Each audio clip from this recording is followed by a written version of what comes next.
শ্রীমদ্ ভগবদ্ গীতা দশম অধ্যায়। ভগবানের সকল বিভূতির সার কথা হল, তিনিই নিখিল বিশ্বের সকল প্রাণীর আদি, মধ্য এবং অন্তে অবস্থিত।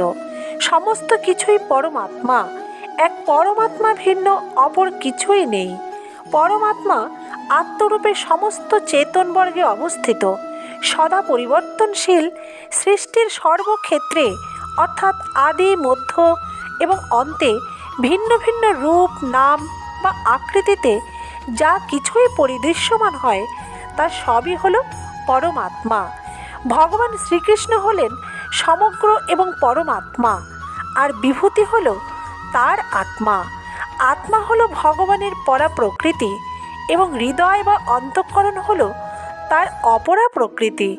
এই পরা এবং অপরা উভয় প্রকৃতিই হল ভগবান হতে উদ্ভূত এবং অভিন্ন।